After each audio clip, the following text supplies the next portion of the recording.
High altitude mountaineering it's probably the most dangerous sport in the world. There are so many things that are completely out of your control, things like avalanche, rockfall, and death.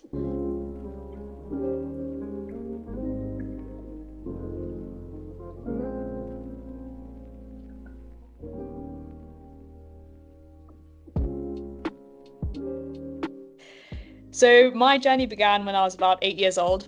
So I was in primary school at the time, and my father was the one that was into mountaineering. So he would go out on the weekends, or he'd go on big trips, like to Aconcagua, for example, the highest mountain outside the Himalayas.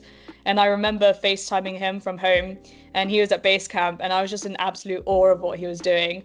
And I thought that he was the most incredible person on the planet. And so obviously, as a little girl, I wanted to be exactly like him when I grew up. And so the idea came into my mind to summit Mount Everest.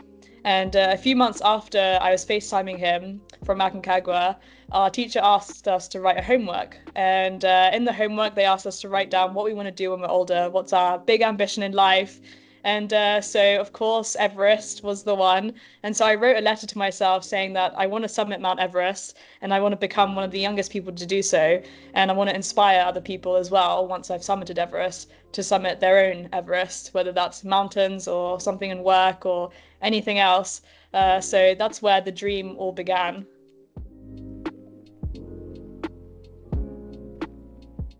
So high altitude mountaineering it's probably the most dangerous sport in the world. There are so many things that are completely out of your control, things like avalanche, rockfall, and death. And so these are things that I had to face along my journey. And I've been through avalanches. I've had rocks the size of washing machines almost hit me by a few inches. And of course, I've had to face death, which is a reality when it comes to high altitude mountaineering.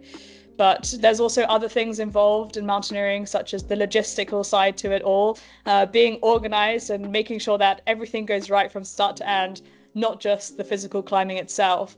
And the logistical side involves getting permits for places like China was very difficult.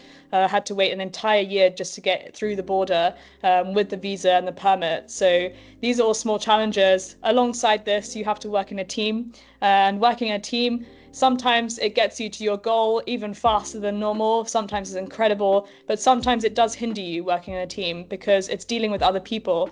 And if you don't mesh well and if you don't trust each other, then there's a problem there. But luckily, I got to climb with my partner, Gelje, who I summited 12 of my 8,000 meter peaks with. So it wasn't a huge challenge, but there were definitely obstacles in the way.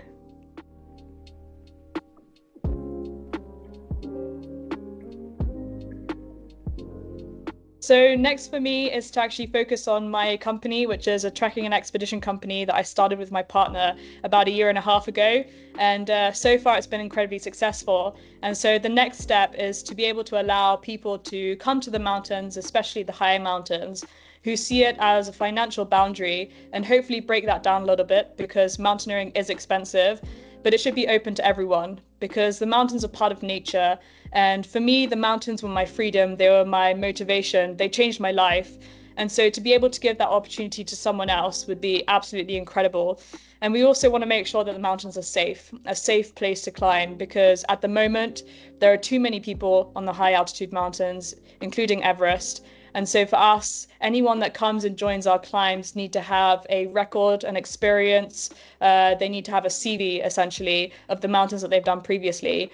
And so that's our plan for the future. And also, hopefully in 2026, we'll be doing our own small projects again. So climbing some unclimbed peaks in Nepal, working on my paragliding as well as a pilot, and just going out there and enjoying the mountains.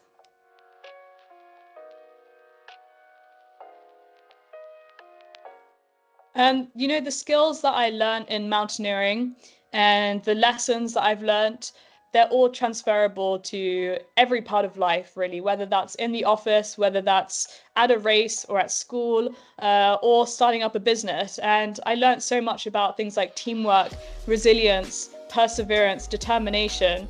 All of these you need to start a business because it's not easy. And starting out AGA, I had no idea about business management. I haven't done a degree in it or anything. And it was all about that resilience to getting to that point. And so that's something that really helped me out from 8,000 meters in the death zone all the way to now my office working on a company.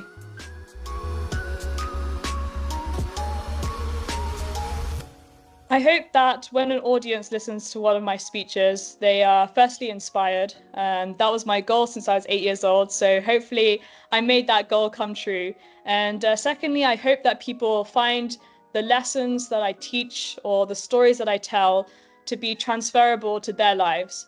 And they don't see me as something that's totally unreachable. You know, I'm just a normal girl who dedicated their time to wanting to climb Everest. And my Everest doesn't have to be for you the same Everest. It can be any goal that you have. It can be reaching a new goal in your work industry or making new friends or anything like this really. And I hope that what I learnt is easy for you guys to take on board and bring into your life or whatever it may be.